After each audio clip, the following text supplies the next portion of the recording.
Neuro pulmonology and centre for excellence Saideepa hospital Chandanagar Hyderabad. Dhanasari Anasuya అంటే ఇష్టమా, సీతక్క అంటే ఇష్టమా? సీతక్క అంటేనే ఇష్టం. ప్రజల నుంచి వచ్చిన పేరు,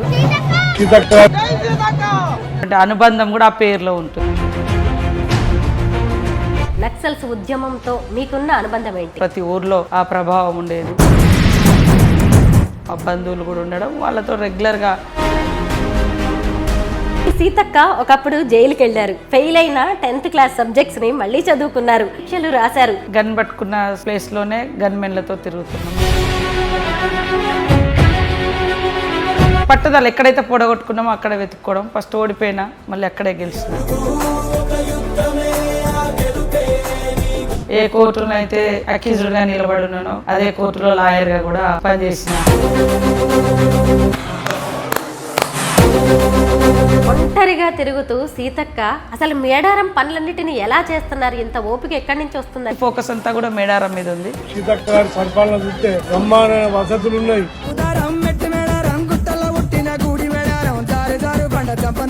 ఎక్కువ ఫ్యామిలీస్ తో అటాచ్మెంట్ లేదు. మేమే పక్కకు అయిపోయాం. ప్రజలకే సేవ చేస్తుంది కదా. ఇంకా ప్రజలు అనే దాంట్లోనే ఉన్నాం. కరోనా టైంలో సీతక్క చేసిన సేవ మరెవరూ చేయలేదు.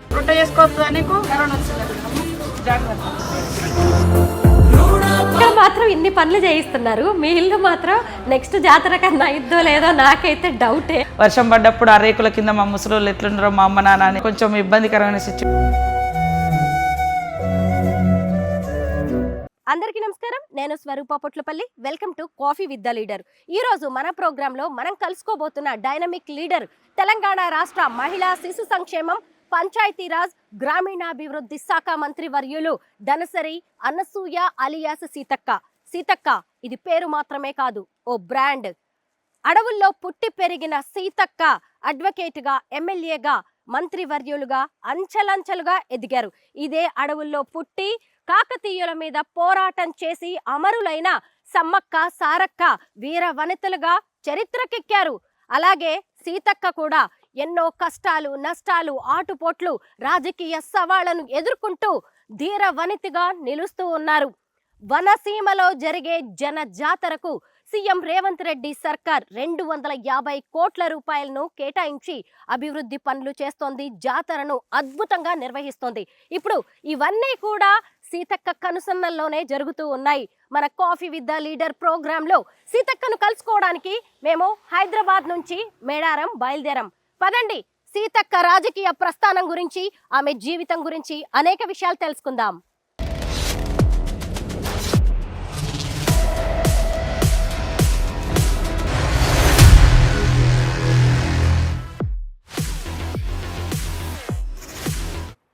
కిలోమీటర్స్ జర్నీ చేసి మేము మేడారం చేరుకున్నాము. ప్రస్తుతం మాతో పాటు ఉన్నారు మినిస్టర్ సీతక్క గారు. నమస్తే సీతక్క గారు. నమస్తే అక్క, మిమ్మల్ని ధనసరి అనసూయ అంటే ఇష్టమా, సీతక్క అంటే ఇష్టమా? సీతక్క అంటేనే ఇష్టం. ఎందుకు ఆ పేరు? అది ప్రజల నుంచి వచ్చిన పేరు, ప్రజలలో తెలిసిన పేరు. అనసూయ అనేది ఇంటి పేరు, ఇంటికే పరిమితమైన పేరు, జనంలోంచి వచ్చిన పేరు కాబట్టి అందులో అక్క చెల్లె అనేటువంటి అనుబంధం కూడా ఆ పేరులో ఉంటుంది. అది బాగా దగ్గరగా చేస్తుంది అందరినీ. అది చాలా ఇష్టం. మా ఇంట్లో అందరూ వేస్తుంటారు, నేను ఒక్కదాన్ని వచ్చింది. సో ఉద్యమం తర్వాత సమ్మక్కకు, సారక్కకు ఇట్లా మా అమ్మ పేరు అమ్మ పేరు సమ్మక్క, నాన్న పేరు సమ్మయ్య, అన్న పేరు సాంబయ్య, నా ఒక్కదాని పేరు వచ్చేది. అదే నేను కూడా తర్వాత ఎస్లోకి వచ్చేసిన. సీతక్క అంటే మాకు అడవి గుర్తొస్తుంది. అడవితో సీతక్కకున్న అనుబంధం ఏంటి? అడవి బిడ్డలము, ఆదివాసులు అంటేనే అడవిలో పుట్టి అడవిలో పెరిగినటువంటి బిడ్డలము. తర్వాత కొన్నాళ్ళ తర్వాత మళ్ళీ అడవిలో పూర్తిగా 24 hours కొన్నేళ్ళు అడవిలో ఉండి, అడవిలో బతికి, అడవిలో తిని, అడవి మొత్తం అడవి, ఎటు పోయిన అడవి ఉద్యమం. సో ఆదివాసీ పుట్టగాక అడవితో అనుబంధం. తల్లిదండ్రులు పొద్దున్న లేస్తే అడవికే పోతారు, ఆకలైనా నీళ్ళైనా ప్రతిదీ అడవితో అనుబంధం చిన్నప్పుడు. తర్వాత కొన్నాళ్ళు హాస్టల్, ఆ తర్వాత మళ్ళీ ఉద్యమంలోకి వెళ్ళేప్పుడు అడవి. సో అడవిని ఎక్కువ ఆస్వాదిస్తాం, అడవిని ఇష్టపడతాం. అడవి తల్లిలాగా ఉంటుంది, అడవి ఆహారాన్ని ఇచ్చే ఒక సంపద. సో అన్ని రకాలుగా అడవితో అనుబంధం. అసలు మీరు మినిస్టర్ అయినప్పుడు ఒక ఫోటో బాగా వైరల్గా మారింది. మీరు నక్సల్స్ డ్రెస్ వేసుకున్న ఫోటో నిజమా? సీతక్క వెనక ఇంత కథ ఉందా అనిపించింది. నిజంగా సీతక్క అక్కగా ఎలా మారారని ఇప్పుడు చెప్పారు, కానీ అన్నంలోకి ఎలా వెళ్ళారు? నక్సల్స్ ఉద్యమంతో మీకున్న అనుబంధం ఏంటి? అటవీ గ్రామాలు సహజంగానే మనం చిన్నగా ఉన్నప్పటి నుంచి, అంటే దాదాపుగా 70లో ప్రారంభమైనటువంటి నక్సలైట్ ఉద్యమాలు 90s ఆ టైంలో ఇంకా పీక్ స్టేజ్లో ఉండే తెలంగాణలో ప్రతి ఊర్లో ఆ ప్రభావం ఉండేది. అదేవిధంగా మా ఊరికి కూడా రెగ్యులర్గా వచ్చేవాళ్ళు. అందులో మా బంధువులు కూడా ఉండడం, వాళ్ళతో రెగ్యులర్గా అంటే దళాల మీటింగ్లు, పాటలు ఇవన్నీ అట్రాక్ట్ అవ్వడం. అది సహజంగానే కుటుంబంలో కూడా ఒకరిద్దరు ముందు నుంచి కూడా విప్లవోద్యమాలలో ఉండడం అదంతా అట్రాక్ట్ చేసింది. చిన్నప్పటి నుంచి కూడా నా నేచర్ కొంచెం డిఫరెంట్గా ఉండేది. ఏదన్నా అన్యాయం జరిగిన హాస్టల్లో ప్రశ్నించడం, లేదా ఎవరికైనా ఇబ్బంది వచ్చినా సేవ చేయాలన్నటువంటి గుణం. దానిలో భాగంగానే 86లో వరదలు వస్తే 8th క్లాస్ స్టూడెంట్గా ములుగులో 3 రోజులు మరి డబ్బాలు పట్టుకొని అందరం ఫ్రెండ్స్ అంతా డబ్బులు వసూలు చేసినాం. ఈరోజు ఇక్కడ మేడారానికి ఆ ఫ్రెండ్స్ అంతా వస్తున్నారు. ఇప్పుడు అందరం కలిసి దర్శనం చేసుకుందామని. ఇప్పటికీ టచ్లో ఉంటారా వాళ్ళంతా? చాలా రోజులు అయింది, 2 years ఈ మధ్యలో అసలు కలవలేదు. నాకే ఎందుకు అరే పాపం వీళ్ళని మిస్ అయిపోయినా. ఈరోజు కనీసం సమ్మక్క సార్లమ్మ సన్నిధిలోకి మా అమ్మాయిలు అందరూ, మేము గర్ల్స్ హై స్కూలు ములుగులో, సో అంతా గర్ల్సే మా ఫ్రెండ్స్ కాబట్టి అందరూ ఒకసారి సమ్మక్క సార్లమ్మను దర్శనం చేయిద్దాం వాళ్ళకని రమ్మని చెప్పిన ఈరోజు వస్తున్నాం. సీతక్క జనశక్తి దళ సభ్యురాలుగా, కమాండర్గా, నర్సంపేట కార్యదర్శిగా పనిచేశారు. ఎప్పుడైనా అలా ఉద్యమ రోజుల్లోకి వెళ్తే, ఫ్లాష్ బ్యాక్లోకి వెళ్తే ఏం గుర్తొస్తుంది మీకు? కష్టము గుర్తుకొస్తుంది, తృప్తి కూడా గుర్తుకొస్తుంది. మనకు నచ్చి మనం పని చేసినాము, చేసిన రోజులు జనం కోసమే పోరాడినాం. సరే ఇలా బయటకు వస్తామని ఎప్పుడు ఊహించలేదు. అదృష్టమా దురదృష్టమా ఈ స్థాయికి, అంటే ఆ సిచ్యువేషన్ ఎప్పుడో డెత్ అనుకున్న వాళ్ళము, ఈ స్థాయికి వచ్చినాము. సమ్మక్క సార్లమ్మ ఇట్లా సేవ చేయించుకోవాలని ఉంది, నాకు ఈ అవకాశం ఇచ్చి ఈ రకంగా చేస్తుంది. సో ఇది కలనా నిజమా అనేది కూడా తెలియదు, అట్లా అనిపిస్తుంది. అండ్ ఎందుకంటే మనం ఒక చిన్న కుగ్రామము, ఒక చిన్న ఆదివాసీ కూలి కుటుంబాల నుంచి వచ్చి ఈ స్థాయికి వచ్చి ఇంత పెద్ద పోర్ట్ఫోలియోకు మినిస్టర్గా ఉండడం, అందులో ఇన్నేళ్ళ 100 ఏళ్ళ మా తల్లుల చరిత్ర మళ్ళా సువర్ణ అక్షరాలతోటి రాతి గోడల మధ్య లిఖించుకునేటువంటి అదృష్టం, అవకాశం, బాధ్యత నాకు దక్కడం ఈ జన్మకు నేను చేసుకున్న ఈ గొప్పగా అనిపిస్తుంది. అంతకుముందు కూడా ఉద్యమాలలో కష్టపడ్డాం. కొంతమందికి టక్కున వచ్చేస్తుంది, అట్లనే టక్కున పోతారు. రాజకీయాలకు అట్లనే వస్తారు, అట్లనే వెళ్తుంటారు. కానీ నాతో వచ్చిన రాజకీయాలకు వచ్చిన వాళ్ళు చాలామంది పాపం డ్రాప్ అవుట్ అయిపోయారు. కానీ నేను కష్టం, ఒక్కొక్క మెట్టు మెట్టు మెట్టు ప్రతి స్టెప్పు నన్ను నేను తడుముకుంటూ, నేను కరెక్ట్ వేలోనే పోతున్నానా లేదా అని చూసుకుంటూ, తప్పులు చేస్తే అది అరే ఇంకొకసారి జరగదు ఈ పొరపాటు అని సరిదిద్దుకుంటూ, ఇంటర్నల్గా సరిదిద్దుకుంటా, ఇన్నర్గా సరిదిద్దుకుంటా, నా చుట్టూ నా పని విధానాన్ని కూడా సరి చేసుకుంటా. సో అట్లా ఈ స్థాయికి రాగలను. కానీ ఏదో నా కుటుంబ బ్యాక్గ్రౌండ్, కుల బ్యాక్గ్రౌండ్, లేకుంటే తల్లిదండ్రుల ఇట్లా ఏ వారసత్వం లేదు. కష్టాన్ని నమ్ముకున్నాం, క్రమశిక్షణతో ముందుకెళ్తున్నాం. దానికి ఈ రకంగా కాంగ్రెస్ ప్రభుత్వంలో రాహుల్ గాంధీ గారు, రేవంత్ రెడ్డి గారు, నా నియోజకవర్గ ప్రజలు అందరి సహకారంతో ఈరోజు ఈ తల్లికి సేవ చేసే అవకాశం నాకు. తెలంగాణ క్యాబినెట్ మినిస్టర్ సీతక్క ఈరోజు అడుగు తీసి అడుగేస్తే హై సెక్యూరిటీ, చుట్టూ పోలీసులు. అలాంటి సీతక్క ఒకప్పుడు జైలుకి వెళ్ళారు. ఫెయిల్ అయిన 10th క్లాస్ సబ్జెక్ట్స్ని మళ్ళీ చదువుకున్నారు, మళ్ళీ పరీక్షలు రాశారు. ఏంటక్క దాని గురించి చెప్పండి. గన్ పట్టుకున్న ప్లేస్లోనే గన్మెన్లతో తిరుగుతున్నాం. అది ఒక ఇట్లా ఎవరు ఊహించలేదు. అవును, అంటే పట్టుదల ఎక్కడైతే పొడగొట్టుకున్నామో అక్కడ వెతుక్కోవడం. ఫస్ట్ ఓడిపోయినా మళ్ళీ అక్కడే గెలిచిన. ఏ కోర్టులో అయితే అక్యూజ్డ్గా నిలబడి ఉన్నానో అదే కోర్టులో లాయర్గా కూడా పనిచేసిన. ఏ లాయర్ అయితే నన్ను నా కేసులు అడ్వకేట్ అయితే నా కేసులు ఆర్గ్యుమెంట్ చేసిర్రో ఆయన దగ్గర నుంచి నేను జూనియర్గా వరంగల్ కోర్టులో పనిచేసిన. సో ఇవన్నీ కూడా ఒక అంశం ఉంది నా దగ్గర, నాకుంటుంది. నేను అనుకుంటా, నేను చిన్నతనంలో ఎప్పుడూ అనుకోలేదు స్టూడెంట్గా ఉన్నప్పుడు నేను నక్సలైట్ అవుతా అని. నేను ఎప్పుడు అనుకోలేదు నక్సలైట్గా ఉన్న దాన్ని ఎమ్మెల్యేగా అవుతా అని. ఎమ్మెల్యేగా ఉన్నప్పుడు నేను ఎప్పుడు అనుకోలేదు మళ్ళీ స్టూడెంట్గా పిహెచ్డి కంప్లీట్ చేస్తా అని.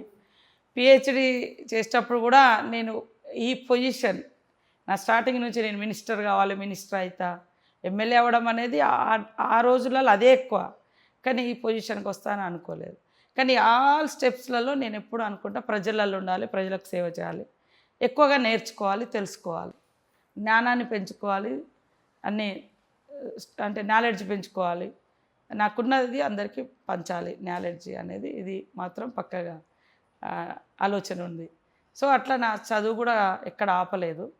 పబ్లిక్లో ఓడిపోయినా గెలిచినా ప్రజలతో ఉన్నా, ప్రతినిత్యం ప్రజల మధ్య ఉన్న, ప్రజలు ఇచ్చిన బూస్టింగ్, ప్రజలు ఇచ్చిన శక్తి, మనలో మనకు ఉండేటువంటి ఏమన్నా పొరపాట్లు అవి ఇవన్నా కూడా వెంటనే సరిదిద్దుకోవడం, అది ఈరోజు వరకు ఇక్కడ వరకు వచ్చి. ఓ నక్సలైట్గా ప్రజల కోసం ప్రభుత్వాల మీదే పోరాటాలు చేసిన సీతక్క ఎందుకు అడవిని వదిలారు, తుపాకీని ఎందుకు పక్కన పెట్టారు?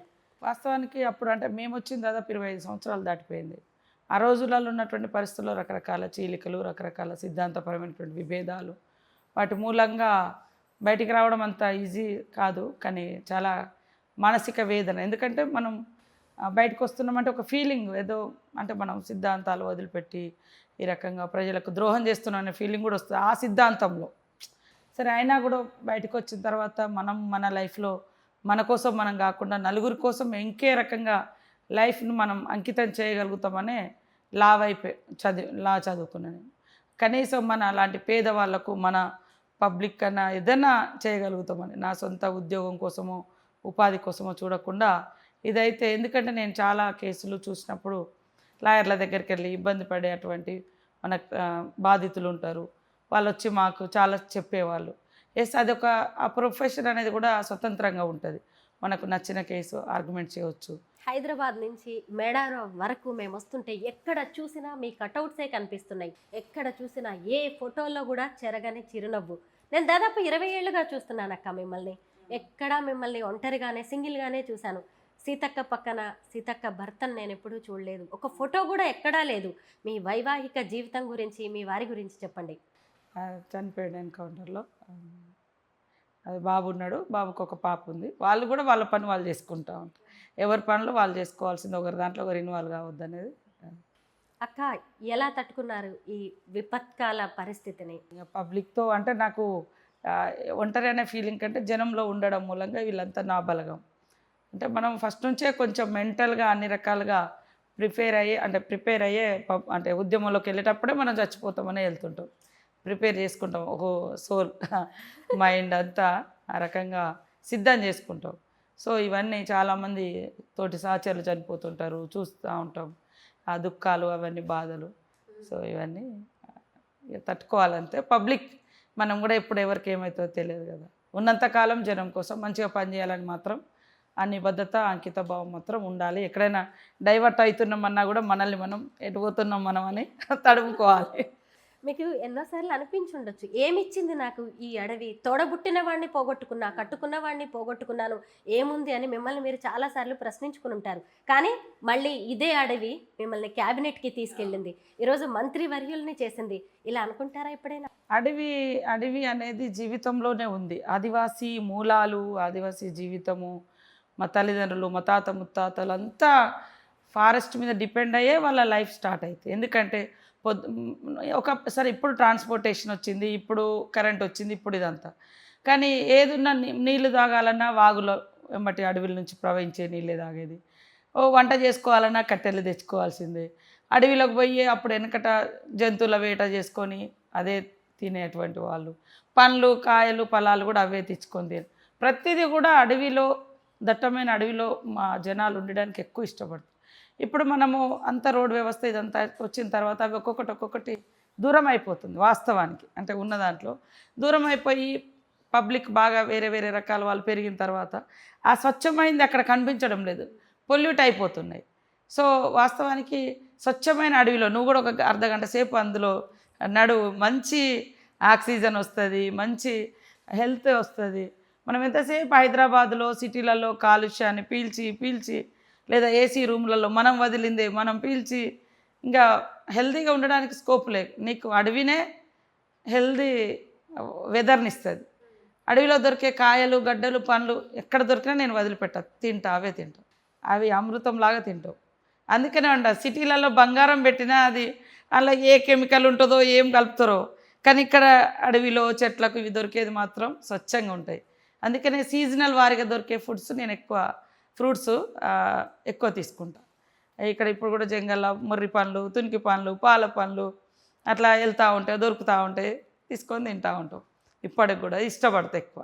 మిమ్మల్ని కలవడానికి మేడారం వచ్చే దారిలో నేను మీ సొంతూరైన జగన్నపేట వెళ్ళాను. అమ్మా నాన్నని కలిశాను.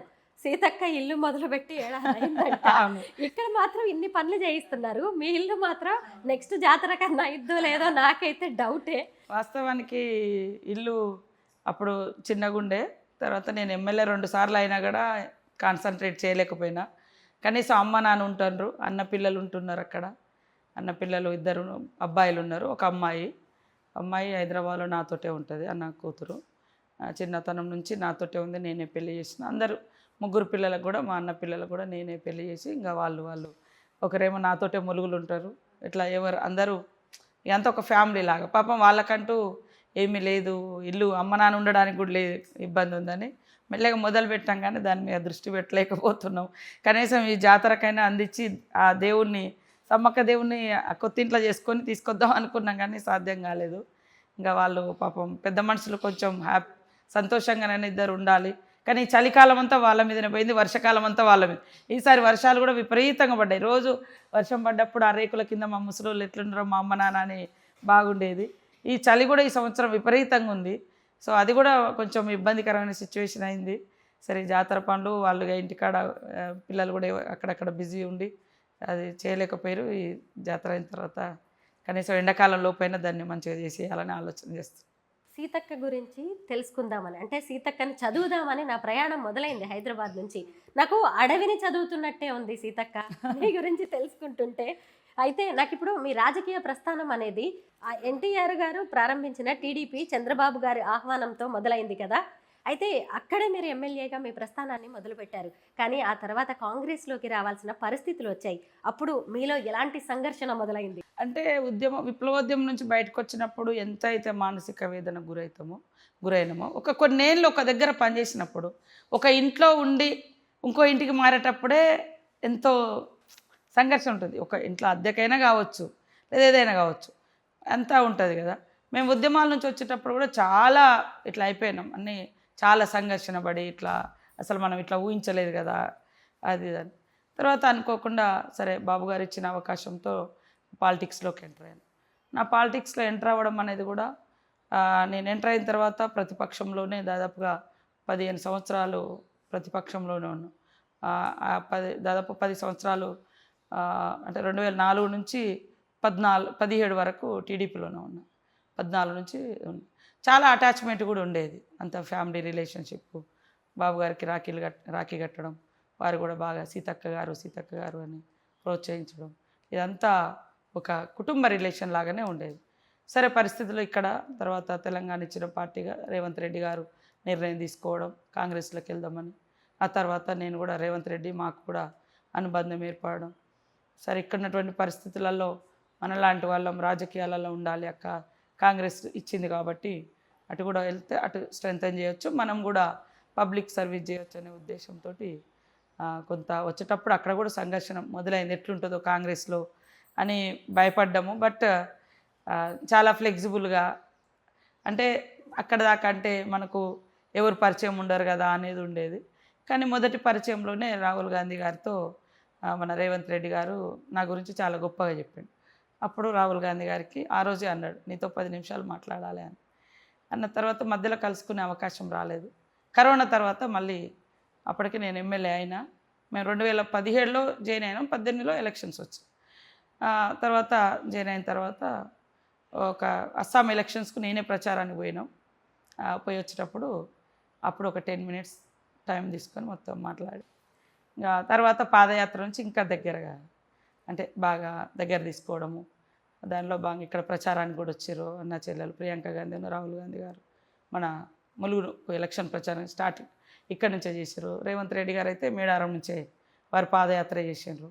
సో 2 కూడా మా ఏరియా నుంచి, అటు రాహుల్ గాంధీ విజయబేరి యాత్ర ఎలక్షన్స్ క్యాంపెయినింగ్, ఇక్కడ రేవంత్ రెడ్డి గారు పాదయాత్ర. సో ఈ రకంగా కూడా నన్ను ఒక అవకాశం ఇచ్చారు మా ములుగు నియోజకవర్గానికి. సో నేను చాలా తర్వాత చాలా టార్గెట్ చేయబడ్డా ఎలక్షన్స్లో, లేని తప్పులు ఒప్పులు క్రియేటివ్ చేసి ఇవన్నీ పెట్టారు. సరే ఆ సమ్మక్క సారలమ్మతో అన్నీ ప్రజలందరూ అర్థం చేసుకున్నారు నా మీద చేసినాయన్ని తప్పుడు ఆరోపణలని. నాకు రోజు రోజుకు పెరిగింది మెజార్టీ తప్ప తగ్గలేదు ఇప్పటివరకు. 2009లో గెలిచినప్పుడు కూడా 18,000 మెజార్టీ వచ్చింది. 18లో గెలిచినప్పుడు 22,000, మొన్న గెలిచినప్పుడు 33,000 మెజార్టీ. అంటే ప్రజలు నన్ను స్వీకరించరు, కానీ పనిగట్టుకొని కొంత నెగిటివ్గా ప్రచారం చేస్తున్నారు. ఓకే, దూరం వాళ్ళకు అవును కావచ్చు అనుకుంటారేమో, కానీ ప్రత్యక్షంగా చూసే వాళ్ళకు అరే ఇది తప్పు కాదా, వీడు ఎందుకు ఇట్లాంటి తప్పుడు వార్త ఇచ్చిండు అనేది జనంలో ఫిక్స్ అయిపోయి ఆ తప్పుడు ప్రచారం చేసే వాళ్ళ మీద ఖచ్చితంగా ఆ ఫీలింగ్ అనేది వస్తుంది. ఇప్పుడు మొన్న ఇక్కడికి వచ్చారు, ఎవరో వచ్చి రాంగ్ ఇన్ఫర్మేషన్. ఇప్పుడు వైల్డ్ లైఫ్ సాంచురీ ఉంది, అది ఫారెస్ట్ వాళ్ళు ఎప్పుడైనా చెక్ పోస్టులు పెడతారు.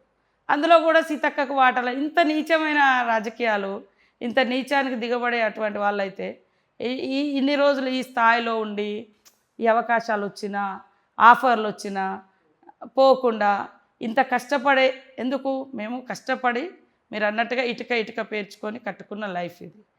నేను పోయేటప్పుడు కూడా ఏదో పార్టీ అధికారంలో ఉన్నదని అమ్ముడు పోలేం. మేము కాంగ్రెస్కు ప్రతిపక్షంలో ఉన్నప్పుడు పోయినాం. మేము కాంగ్రెస్కు మేము పోయినాక కూడా 5 ఏళ్ళు మళ్ళీ ప్రతిపక్షంలో ఉన్నాం. గెలిచినాక కూడా నాకు అనేక మంది ఆఫర్స్ ఇచ్చారు, అయినా కూడా డబ్బుకో వాటికో వీటికో లొంగలే. అట్లాంటి వాళ్ళం ఇంత జనాల మీద ఇట్లా చేస్తారు అట్లా చెప్పడానికి కూడా ఇబ్బంది అయింది. ఆ తల్లి చూసుకుంటుందని అది ఒక్కటే నేను డిసైడ్ అయ్యాను, సమ్మక్క సారలమ్మ చూసుకుంటారని.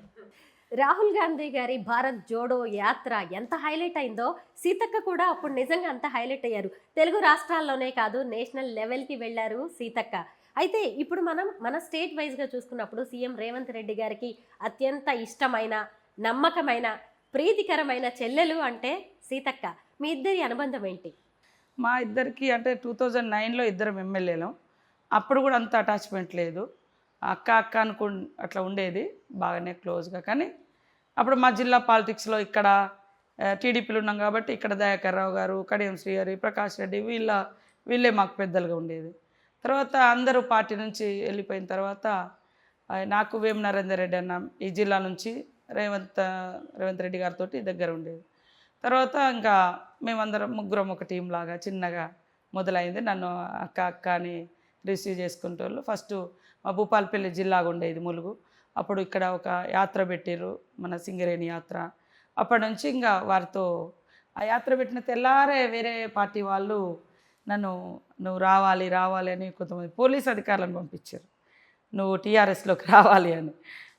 లేదు ఆ యాత్ర సక్సెస్ అయింది రేవంత్ రెడ్డి గారిది ఇక్కడ భూపాలపల్లి. లేదు అస్సలు అట్లా కుదరదు, నన్ను మనస్ఫూర్తిగా అక్క అని అందరిలో అన్నారు. అట్లా ఇక నేను ఆ మోసం చేయను అని. అప్పుడు ఇంకా నేను ఎమ్మెల్యే కూడా కాలే 2015-16 అంటే ఓడిపోయి ఉన్నాం. 15 నుంచి బాగా అటు స్టేట్ అటు డివైడ్ అయిపోయింది ఏపీ. ఇంకా వాళ్ళ బిజీలో వాళ్ళు ఉన్నారు, మేము ఇక్కడ టీము కొంచెం ఇబ్బందికరమైన సిచ్యువేషన్లోనే ఉన్నాం. అటు ఆంధ్రలో గవర్నమెంట్ వచ్చింది, బట్ ఇక్కడ ఏంటిది మన పరిస్థితి పాలిటిక్స్. ఇటు రేవంత్ రెడ్డి గారికి పిసిసి టీడీ అంటే ప్రెసిడెంట్ ఇచ్చుంటే కొంచెం అందరు ఇంకా గట్టిగా ఫైట్ చేసేవాళ్ళేమో ఆ రోజు. ఇంకా అక్కడ కొంచెం లీడర్స్ కూడా రాష్ట్ర అధ్యక్షులు ఉన్నటువంటి వాళ్ళు కూడా అంత యాక్టివ్గా లేకపోవడం ఇవన్నీ కూడా చూసినప్పుడు ఇక అది మాకు అందరికి అటాచ్మెంట్ అనేది. చాలా యాత్రలు చేసిండు రేవంత్ రెడ్డి గారు, రైతు కోసం అని ఖమ్మము అన్ని జిల్లాలు తిరిగిండు. పబ్లిక్లో మంచి యాక్సెప్టెన్స్ వచ్చింది అప్పుడు టీడీపీలు ఉన్నప్పుడు కూడా. కాకపోతే డివైడ్ అయినాయి. ఇంకా అప్పుడు మేమందరం ప్రతి యాత్రకు అందరం కలిసి వెళ్ళడము, ఒక ఆడబిడ్డలాగా ప్రతి యాత్రలో ఉండడం, దాన్ని వారు కూడా హ్యాపీగా ఫీల్ అవ్వడం. తర్వాత మళ్ళీ కాంగ్రెస్లోకి వచ్చిన తర్వాత కూడా మొదటి యాత్ర అచ్చంపేటలో చేసేటప్పుడు కూడా మా అక్క చెప్పింది నేను చేస్తున్నాను, అక్కడే దీక్ష చేసి అక్కడ నుంచే 100 కిలోమీటర్లు రావిరాల సభ అక్కడ దాకా కూడా చేయడం జరిగింది. తర్వాత భారత్ జోడో యాత్రలో కూడా నేను రాహుల్ గాంధీతో కన్యాకుమారి నుంచి కాశ్మీర్ దాకా ఎవ్రీ స్టేట్లో 5 days 3 days అట్లున్నా. బట్ పంజాబ్ నుంచి 15 days ఆ చలిలో వారు కష్టపడుతున్నారు, మనం ఎందుకు ఉండకూడదని మొత్తం యాత్ర అంతా ఉన్నా. దాంతో ఆయనకు కూడా అర్థమైంది, ఏదో అట్లా వచ్చిపోయే కాదు, నడిస్తే నేను మొత్తం నడిచేది. పొద్దున రాహుల్ గాంధీ గారు 5 గంటలకు 6 గంటలకు బయటకు వస్తాడు, 5-6 గంటలకు యాత్రకు రాగానే ఆయనతో పాటు మొత్తం 22 కిలోమీటర్లు పర్ డే 22 కిలోమీటర్లు లేదా 25 కిలోమీటర్లు, ఒక్కొక్క రోజు 30 కిలోమీటర్స్ నడిచేయండి. మొత్తం ఉండి మళ్ళీ ఆయన క్యాంప్లోకి పోయేంత వరకు మేము అట్లనే ఉండేది. అయ్యో నేను మొత్తం యాత్రిగా లేకపోయినా అనే బాధ ఉండేది. కానీ నేను కాన్స్టిట్యున్సీ ఎమ్మెల్యేగా ఉన్నా, నా ప్రజల్ని కూడా చూసుకోవాలి కదా అని 10 days ఇక్కడ నియోజకవర్గానికి వచ్చి చూసుకునేది. మధ్యలో వేరే స్టేట్లకు వచ్చిండు యాత్ర అనగానే మళ్ళీ అక్కడ 4-5 రోజులు నడిచేది. మళ్ళీ వచ్చి ఒక 10 రోజులు కాన్స్టిట్యున్సీలు ఉండేది, మళ్ళీ పోయి నడిచేది.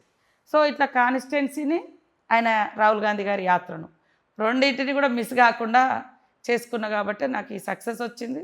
ప్రచార యాత్రలో కూడా వారు వచ్చి ఇక్కడ నా కోసం ఇద్దరు కూడా అన్న చెల్లెలు మాట్లాడడం జరిగింది. ఒంటరిగా తిరుగుతూ సీతక్క అసలు మేడారం పనులన్నిటిని ఎలా చేస్తున్నారు, ఇంత ఓపిక ఎక్కడి నుంచి వస్తుందని ఇప్పుడు మేమందరం ఆశ్చర్యపోతున్నాం. మొదటి నుంచి మీరు అలాగే ఉన్నారు. అసలు మీ ఎనర్జీ సీక్రెట్ ఏంటో చెప్పండి, ఇంత ఓపిక ఎలా వస్తుంది మీకు? అంటే వాస్తవానికి ఎక్కువ ఫ్యామిలీస్తో అటాచ్మెంట్ లేదు మొదటి నుంచి కూడా. అది ఇంకా ప్రజలు అనే దాంట్లోనే ఉన్నాము.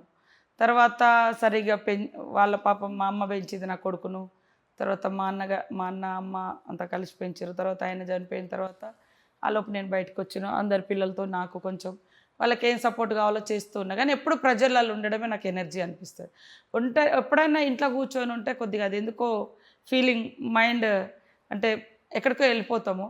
అట్లా వద్దు, నిరంతరం మీరు ఈ 3 days నుంచి చూస్తే నేను మొన్న ఇక్కడ ముఖ్యమంత్రి గారు వచ్చిన తర్వాత తెల్లారి హైదరాబాద్ పోయిన, అప్పటికి 4-5 days ఇక్కడే మొత్తం అరేంజ్మెంట్ చేసి అక్కడ నుంచి నిజామాబాదు, మన కామారెడ్డి, ఆదిలాబాద్, నాగోబాద్ జాతర, తెల్లారి నిర్మలు, ఆర్మూరు, తర్వాత ఇంకా బాల్కొండ, జగిత్యాల, మళ్ళీ ఆ రోజు ఇక్కడ మండమిలిగే పండుగ ఉండే బుధవారం ఇక్కడికి వచ్చినాం. మళ్ళీ తెల్లారి జనగాము, భువనగిరి, పాలకుర్తి అటు వెళ్ళిన. నిన్నంతా మళ్ళీ హైదరాబాద్ నుంచి మళ్ళీ నేను అటు కే సముద్రం అటు పోయి మళ్ళీ రాత్రి ఇక్కడికి వచ్చిన. సో అంటే నాకు అనిపిస్తుంది జర్నీ ఉన్న ప్రజలలో ఉండడం కొంచెం అదే బూస్టింగ్ లాగా అనిపిస్తుంది, ఎనర్జీ అనిపిస్తుంది. ఒంటరిగా వచ్చింది కాదు ఇది, మీరు అసలు కాళ్ళకి చక్రాలు కట్టుకుని పుట్టినట్టున్నారు. అదే కొంచెము ఈ స్పీడ్ వర్క్స్ తోటి ఎక్కువ లోపటి ఫారెస్ట్లో నడవలేకపోతున్నాము. కానీ అప్పుడప్పుడు రోజు పొద్దున సాయంత్రం ఇక్కడ నడుచుకుంటున్నాం, జనంలోకి వెళ్తున్నాం, నడుచుకుంటూ తిరుగుతున్నాము. కొద్దిగా ఊర్లలోకి వెళ్ళేది ఉంది. కానీ ఇప్పుడు ఈ 3-4 months నుంచి ఫోకస్ అంతా కూడా మేడారం మీద ఉంది. సో ఈ మార్చి నెలలో మళ్ళీ అడవి గ్రామాలన్నీ చుట్టుముడతా, అన్నీ అందరికి వెళ్ళి మళ్ళీ కలుసుకుంటా, వాళ్ళ పరిస్థితి, సమస్యలు అవన్నీ ఫోకస్. ఎందుకంటే లక్షల మంది భక్తులు వచ్చేది కాబట్టి ఇక్కడ దృష్టి పెట్టాలని ఈ 3 months మ్యాక్సిమం ఇక్కడ పెట్టినాము. కొంత లోకల్ బాడీ ఎలక్షన్స్ అప్పుడే ఊర్లలో తిరిగినాం. మళ్ళీ వాళ్ళ పనులు, వాళ్ళ ఇబ్బందులన్నీ కూడా ఇప్పుడు జాతర అయిపోయిన తర్వాత ఖచ్చితంగా February 15th ఆ తర్వాత మొత్తం ఊర్లు మళ్ళీ ప్రోగ్రామ్స్ పెట్టుకొని అన్ని సమస్యలు ఎక్కడెక్కడున్నాయో అవి కూడా చేసుకోవాల్సిన అవసరం ఉంది. సీతక్క, ఒకప్పుడు తెలంగాణ కాంగ్రెస్ అంటే అంతర్గత పోరాటాలు, వర్గ పోరుకి కేర్ ఆఫ్ అడ్రస్గా ఉండేది. అలాంటిది కాంగ్రెస్ నేతలందరినీ ఒక తాటి మీదకి తీసుకొచ్చి తెలంగాణ బాపుగా పేరు తెచ్చుకున్న కేసీఆర్ని గద్దె దింపారు మీరందరూ కలిసి. చిన్న విషయం కాదు, ఇది కూడా ఒక రకంగా చరిత్రలోకి ఎక్కాల్సిన విషయమే. ఎలా సాధ్యమైంది ఇదంతా? అదే ఏదైనా కూడా యూనిటీగా అనేది ఇంపార్టెంట్. ఐక్యత ఒక్కొక్క పుల్ల ఉంటే అది ఈజీగా ఇవ్వగలుగుతుంది. ఐక్యత లాస్ట్లో ఎలక్షన్ టైంలో అందరూ కాంప్రమైజ్ అయిపోయారు ఒకరికొకరు, అభ్యర్థుల కాడ కావచ్చు లేదా ఎలక్షన్ ప్రచారంలో కావచ్చు. పీసీసీ ఇచ్చినాక రేవంత్ రెడ్డి గారు కూడా అందరితో కోఆర్డినేషన్ కావచ్చు, అందరు యాక్సెప్ట్ కావడం కావచ్చు, ఇవన్నిటితో అయింది కాబట్టి అందరు సక్సెస్ఫుల్గా ఉన్నారు. మనమే ఒకరి దాంట్లో ఒకరు కాలు పెట్టుకొని వెళ్ళి పెట్టుకుంటే అందరు డ్యామేజ్ అవుతారు కదా. సో ఐక్యత అనేది చాలా బ్రహ్మాండంగా ఎలక్షన్ చేయగలిగారు. తర్వాత 2 రోజులకు కూలిపోతుంది, 3 రోజులకు కూలిపోతుంది అన్నా కూడా అట్లాంటిది లేకుండా రేవంత్ రెడ్డి గారు, సీఎం గారు కూడా అందరినీ సమన్వయం చేసుకొని సీనియర్లందరికీ కూడా అందులో క్యాబినెట్లో మంచి అకామిడేషన్ అంటే క్యాబినెట్లో అవకాశాలు ఇవ్వడం. కొంచెం వ్యతిరేకించిన వాళ్ళు ఉండొచ్చు, తిట్టుకున్న వాళ్ళు ఉండొచ్చు. అంతిమంగా అందరం ఒక గూడు కింద, ఒక జెండా కింద మంచిగా నడిపిస్తూ ఉన్నాం. అది సంతోషం. ఖచ్చితంగా సక్సెస్ఫుల్గా 5 years కంప్లీట్ చేస్తాం. మళ్ళీ కూడా ప్రజలతోటి మళ్ళీ కాంగ్రెస్ ప్రభుత్వం వస్తుంది. ఏ మాటకా మాటే చెప్పాలి. అటు కొండా సురేఖ గారిని, ఇటు సీతక్కని చూస్తుంటే మాకు సమ్మక్క సారక్కల్ని చూసినట్టే అనిపిస్తూ ఉంటుంది. Thank you. అయితే జాతరకి కేసీఆర్ గారిని ఆహ్వానించడానికి వెళ్ళారు కదా, చాలా సాధారణంగా వారు కూడా మిమ్మల్ని రిసీవ్ చేసుకున్నారు. ఏం మాట్లాడారు? అదే బాగున్నారా, ఏం చేస్తున్నారు, గుడి ఎట్లయితుంది, అడావుడిగా ఏం చేయకండి, ఒకవేళ ఏమైనా పనులు ఉన్నా కూడా తర్వాత కూడా మళ్ళీ చేసుకోండి అది చెప్పిండ్రు. కానీ అంతగా మాట్లాడలేం కదా, అంటే ఉన్నది. కాకపోతే సురేఖక్కకు అందులో కొన్ని 5 సంవత్సరాలు పనిచేసింది కాబట్టి వాళ్ళ ఫ్యామిలీ బ్యాక్గ్రౌండ్, వీళ్ళ పిల్లలు అదంతా కొంచెం వాళ్ళకు నా ఫ్యామిలీ గురించి అవి ఏం తెలియదు కదా, అంటే వాళ్ళకి జనరల్గా నన్ను బాగానే రిసీవ్ చేసుకున్నారు, మంచిగానే మాట్లాడారు. వాళ్ళు శోభమ్మ కూడా బాగానే మాట్లాడింది. ఇది రాజకీయాలకు సంబంధించిన వేదిక కాదు, ఇది మన ఇలవేల్పులు, మన రాష్ట్ర పండగ, ప్రజలందరూ వచ్చే పండగ కాబట్టి అందరినీ గౌరవించిన ఇప్పుడు వారికి ప్రత్యేకంగా పాసులు కూడా పంపిస్తున్నాం. కరోనా టైంలో సీతక్క చేసిన సేవ మరెవరూ చేయలేరు. ఇది మనం నిస్సందేహంగా మాట్లాడుకోవచ్చు కూడా. అసలు కొండ కోణల్లో తిరుగుతూ వాళ్ళకి నిత్యావసరాలని మీరు నెత్తిన పెట్టుకుని వెళ్ళారు. ఎప్పుడు చూసినా ఇలాగే సింపుల్గా ఉంటారు, మామూలు చెప్పులు వేసుకుంటారు, మామూలు చీరలే ధరిస్తూ ఉంటారు. కానీ కొన్నిసార్లు మీ మీద విమర్శలు వస్తూ ఉంటాయి. ఎక్కువగా పబ్లిసిటీ స్టంట్ అనే మాట వాడుతూ ఉంటారు. అలాంటి వాళ్ళకి మీరేం చెప్తారు? చేతగానోళ్ళు ఆ ప్రచారం చేస్తున్నారు. ఇప్పుడు మీరు హైదరాబాద్ నుంచి ఇంత దూరం వచ్చారు, మీరు ఇంటర్వ్యూ చేయాలంటే హైదరాబాద్లో కూడా చేయవచ్చు. మరి ఇంత దూరం వచ్చారంటే ఇక్కడ ఒరిజినల్గా ఏది ఉందో అది చేయాలనే కదా వచ్చింది. అవును, ఇది తప్పు కాదు కదా. అక్కడ కూర్చొని ఇక్కడికి వచ్చినామని తిట్టడం ఎంతవరకు కరెక్ట్?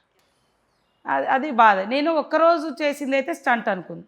100 రోజులు నాన్ స్టాప్ ఇదే కర్రెగుట్టలలో అక్కడ ఉండే పెనుగోలు అనేటువంటి విలేజ్కి పోయి నాతో వచ్చిన 3 కూడా కాళ్ళు కింద పడి ఇరిగినాయి. నా కాలు కూడా ఫ్రాక్చర్ అయింది. అడవిలో ఉన్నప్పుడు కూడా, ఉద్యమంలో ఉన్నప్పుడు కూడా నా కాలు ఫ్రాక్చర్ కాలే. కానీ ఆ రోజు కింద పడి కాలు ఫ్రాక్చర్ అయిపోయింది. అంత గుట్టలు. అప్పుడు మాకు ఈ కర్రగుట్టల సిచ్యువేషన్ ఇట్లుంటుందని తెలియదు నాకు కూడా, అంటే నేను ఎప్పుడు అటువైపు తిరగలేదు. బట్ అట్లా అయింది. అయినా కూడా వీళ్ళు స్టెంట్ రీల్ అంటే, అరే నేను పెట్టేది ఏదన్నా నీకు మార్ఫింగ్ చేసి పెడితే నువ్వు రీలు, ఇప్పుడు నేను మాట్లాడింది ఏదో మీరు అదే పెడతారు. అది రీల్ ఎట్లా అవుతుంది? ఒరిజినల్గా మాట్లాడిందే పెట్టు, ఓకే ఒరిజినలే రీల్ అవుతుంది. మార్పింగ్ చేసింది అది మోసం అవుతుంది, లేకుండా ఇంకోటి అవుతుంది. అది నన్ను అన్నోళ్ళు ఎవ్వరు కూడా కరోనా టైంలో ప్రజలలో లేరు. వాళ్ళు వరదలు వస్తే లేరు, ప్రజలతో అటాచ్మెంట్ లేదు. ఇలాంటి వాళ్ళు నన్ను నిందిస్తున్నారు. అందుకనే ఆ టైంలో బాధపడ, నేను నిజంగా కదా కష్టపడ్డది, ఇది నా జనం కోసం నేను కష్టపడ్డా. నేను కష్టపడ్డో అని ఎవరికి చూపించుకోలే, ఎవరికి చెప్పుకోలే. మేము చేసిన పని ఏదో మా పిల్లలు జనరల్గా ఎవరైనా వాళ్ళు ఒక అరటిపండు ఇస్తే ఫోటోలు పెట్టుకున్నారు, ఒక బోట్ ఎక్కితే ఫోటో పెట్టుకున్నారు, ఒక పూట హాస్పిటల్ పోతే ఫోటో పెట్టుకున్నారు. మేము గుట్టలు పుట్టలు చేసి మా జీవనం మా జనం బతుకులు చూపించినాం కాబట్టి 100 మంది వచ్చి ఇక డోనర్స్గా వచ్చి సహాయం చేశారు. నేను ఒక్కదాన్ని చేయలేకపోతున్నాను, అందరు పార్టిసిపేట్ చేశారు. కాబట్టి నేను చేసిన తర్వాత 100లాది మంది నాకు ఫోన్లు చేసి మిమ్మల్ని ఇన్స్పిరేషన్గా తీసుకొని మా ఊర్లో కూడా మేము చేస్తున్నాం అని వాళ్ళు వీడియోలు పెట్టారు. అమ్మ నాకు ఇది ఇంత ఉందా అని నాకు అనిపించింది ఆ వర్క్కు. కానీ నేను ఎప్పుడు ఇది ఏదో అవుతుంది అని మేము చేసుడు మొదలుపెట్టిన తర్వాత ఒక 40 రోజుల తర్వాత మెయిన్ మీడియా బయటకు వచ్చింది. ఎవరు అప్పుడు బయటికి వెళ్ళనే లేదు. ఇదే కేసీఆర్ గారు పిలుపునిచ్చిండ్రు, అరే ప్రజాప్రతినిధులంతా బయటికి పోయి పనిచేయండి, వీలైనంత సాయం చేయండి. వాళ్ళ నాయకులు ఎవరు రాలే, కానీ నన్ను తిట్టుడు మొదలుపెట్టారు. మరీ ఇంకా ఘోరంగా ఎలక్షన్ల ముందు వాడుకున్నారు. అది అసలు నేను చేసింది జనానికి గుర్తుందో లేదో అప్పుడు పాపం, కానీ వీళ్ళు పెట్టి ఇవంతా రీళ్ళ కోసం పెట్టింది అంటే ఆడబోయింది వాస్తవము, గుట్టలెక్కింది వాస్తవము, గంజి తాగుతున్నది వాస్తవము. కొన్ని ఊర్లలో అయితే మనోళ్ళు పెద్ద ఇష్యూ వీళ్ళందరూ వచ్చి ఉండే కొంతమంది అన్ని ఛానల్స్. ఆ దట్టమైన అడవిలోకి పోతే వాళ్ళు ఉప్పు వేసుకొని కొంచెం జొన్నలు ఉంటే అందులో కేవలం ఉప్పు వేసుకొని తాగుతున్నామని చూపించారు. మేము పట్టుకపోయి వాళ్ళకి 10 రోజులు సరిపడా బియ్యం ఇచ్చినాం, ప్రతి ఊర్లో చెప్పులు ఇచ్చినాం, బట్టలు ఇచ్చినాం వాళ్ళకి. ఎందుకంటే మార్కెట్కి రావడానికి అవకాశం లేదు పాపం, ఎక్కడెక్కడ బ్యారికేడ్ అయిపోయింది. వాళ్ళకు ఏదో సంవత్సరాల కొద్దీ పంటలు పండే వ్యవస్థ ఉండదు, దాచుకునే వ్యవస్థ ఉండదు. వారం రోజులకు పోయి సంతలో తెచ్చుకుంటారు, వారం అయిపోగానే మళ్ళీ సంతకు పోతారు, అంగడికి పోతారు. పసర కానీ ఏటు నగరం కానీ ఎక్కడన్నా ఇట్లా మన ఏరియాలలో. నేను పేరంటాల పెళ్ళికి కూడా పోయినా, ఈస్ట్ వెస్ట్ కొండల మీద, కొండరెడ్ల దగ్గరికి. ఆదిలాబాద్ పోయినా, ఆసిఫాబాద్ పోయినా, నాగర్ కర్నూలు పోయినాం. ట్రైబల్స్ పరిస్థితి, ఎందుకంటే వాళ్ళు అడవులలో బంధించబడ్డారు. కరోనా టైంలో బయటికి రాలేని పరిస్థితి, లోపలికి సరుకులు పోయే పరిస్థితి లేదు. అలాంటి ఛేదించుకొని మేము పోయి చేస్తే నువ్వు గవర్నమెంట్లో ఉన్నటువంటి వాళ్ళు ఆనాడు పొగడకపోని కనీసం మా మానాన మేము పని చేసుకుంటే ట్రోల్ చేసుడు అవసరమా, రీల్ చేసుడు అని అవసరమా? ఇవాళ మీరు పోతున్నారు ఉట్టిగా ఇట్లా పెట్టుకొని వాళ్ళు దిగుతున్నారు. నేను నా పనినే చూపిస్తా, నేనే ఎక్స్పోజ్ చేయాలని నేను కాదు, మా పని ఇక్కడ ఇదేం అవసరం.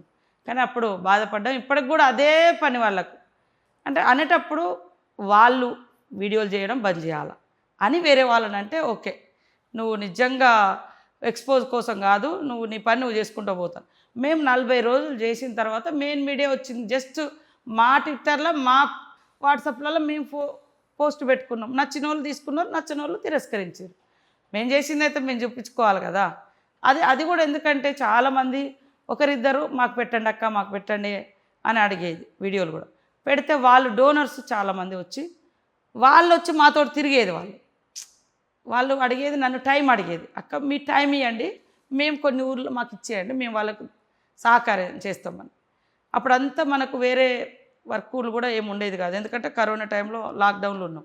అందరినీ ఊళ్ళలోకి తిప్పుకుంటూ పోయినా నేను. ఒక్కొక్క రోజు 20 గ్రామాలు తిరిగినాం. 20 గ్రామాలు సామాన్లు ఇచ్చుకుంటాం. ఒకడు కూరగాయలే ఇచ్చింది, ఒకడు పాల ప్యాకెటే ఇచ్చింది, 5 కిలోల బియ్యమే ఇచ్చారంటే నీకు కూరగాయలు కూడా దొరకడం కూడా కష్టమే. బండ్లే రాలే బయటికి. మేము మా మనుషులు తెల్లారగట్ల 4 గంటలకు పోయి వరంగల్ మార్కెట్లో ప్రతిరోజు పెద్ద డీసీఎం పట్టుకొచ్చి కూరగాయలు ఇచ్చే కాడ ఇప్పుడు వాళ్ళకి అన్ని బియ్యము సరుకులు ఉన్నాయి, కానీ కూరగాయలు దొరకవు వాళ్ళకు. అలాంటి వాళ్ళకి కూరగాయలు ఇచ్చాం. అసలు బియ్యమే దొరకదు వాళ్ళకు. మరీ పూరెస్ట్ పూర్ ఉన్నప్పుడు బియ్యం ఇచ్చినాం, సరుకులు ఇచ్చినాం. తప్పు కాదు కదా. దీన్ని కూడా ఇంకా ట్రోల్ చేసేవాళ్ళు ఎవరంటే వాళ్ళు చేయలేదు, జనంలో లేరు.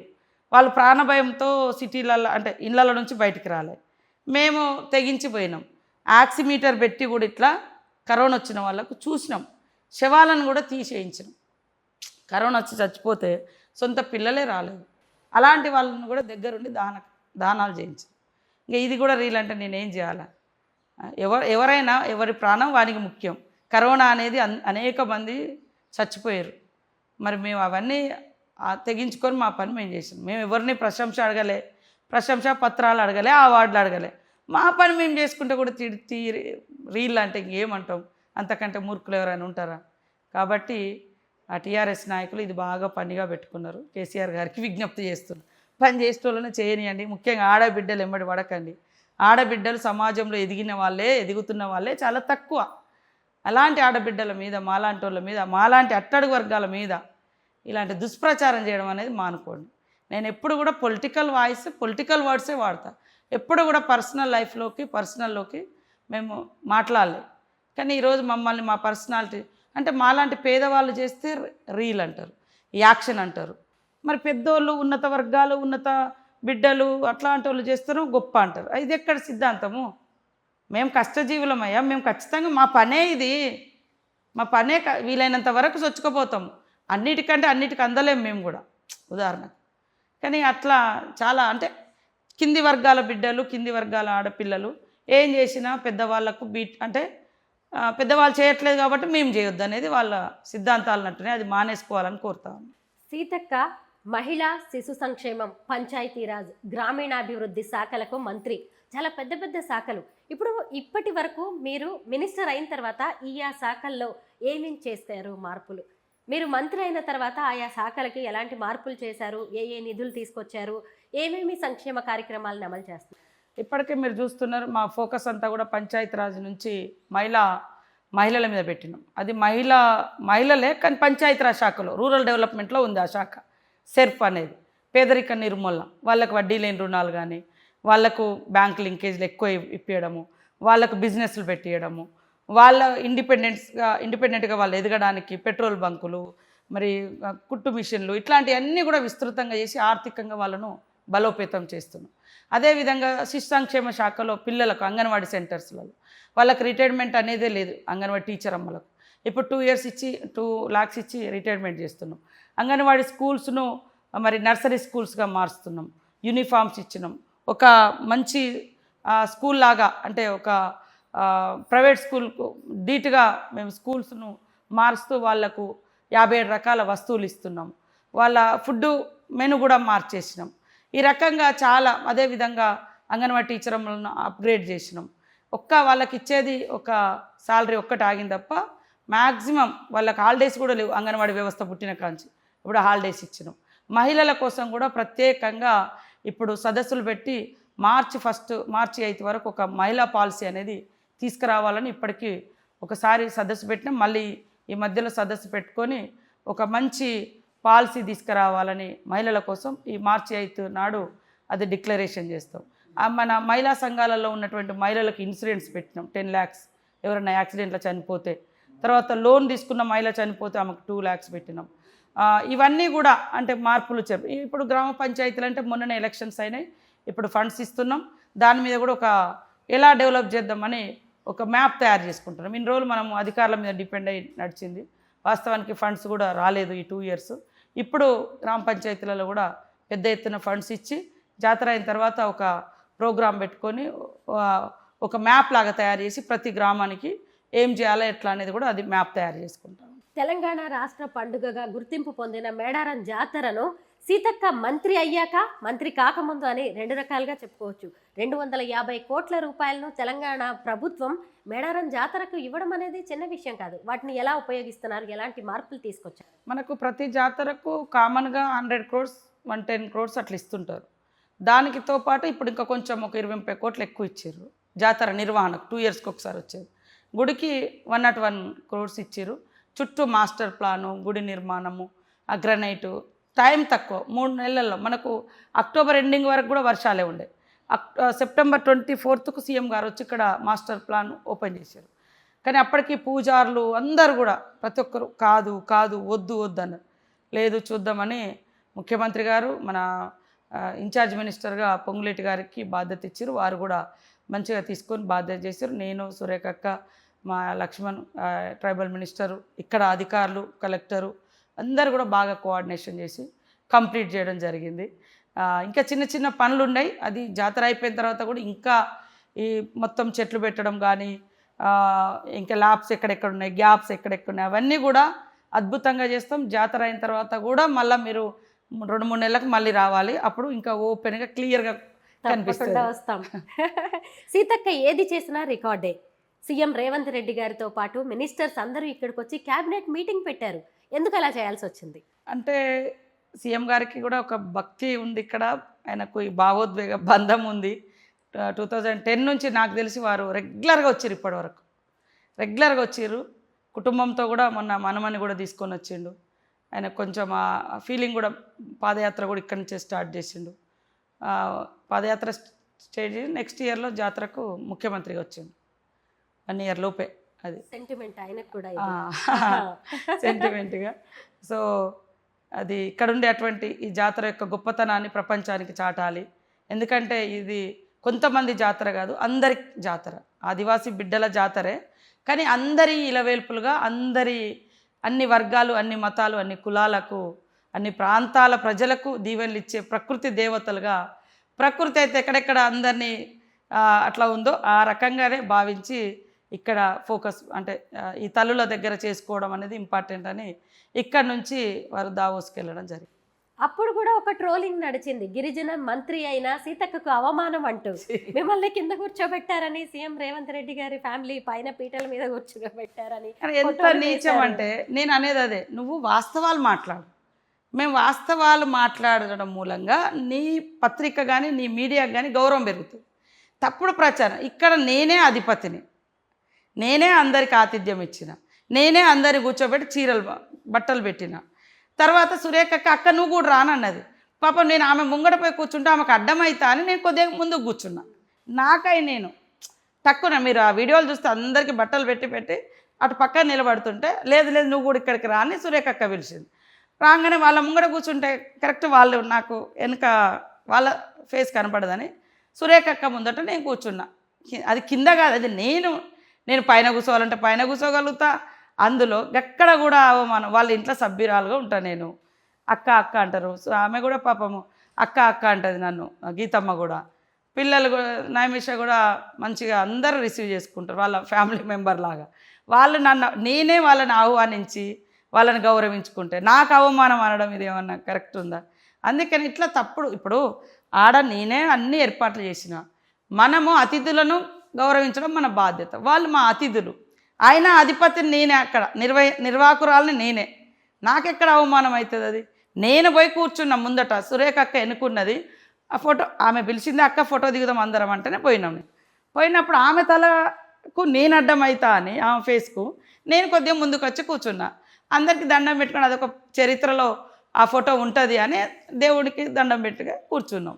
ఇక ఇట్లా అంత ఘోరంగా మరి సీతక్క కదా అక్కడ. నేనే ఓనర్ను కదా, ఆహ్వానించిందే నేను. అందరికీ సొంతంగా నేను నా ఓన్గా బట్టలు కొనుక్కొచ్చి నేను సెలెక్షన్ చేసి నేను పెట్టిన వాళ్ళ కుటుంబాలకు, మంత్రుల కుటుంబాలకు నాకు అవమానం అనడం అనేది ఇది ఇంతకంటే అబద్ధం ఇంకొకటి లేదు. సీతక్క ఎక్కడ చూసినా కానీ మీ పాటలు వినిపిస్తున్నాయి మేడారం జాతరలో. ఇప్పుడు మేము వచ్చేటప్పుడు మా కార్లో కూడా పెట్టుకొని వచ్చాం. 2 పాటలు పాడారు, ఒక్క పాట మా కోసం పాడారు. చాలా రోజులు అప్పుడైతే ఏదో చూసి పాడినా కానీ మిలమిల మెరిసిందగో మేడారం జాతర, మిలమిల మెరిసిందగో గిరిజనుల జాతర. బాగుంది. ఇంకొక పాట. ఆ పాట బాగుంది.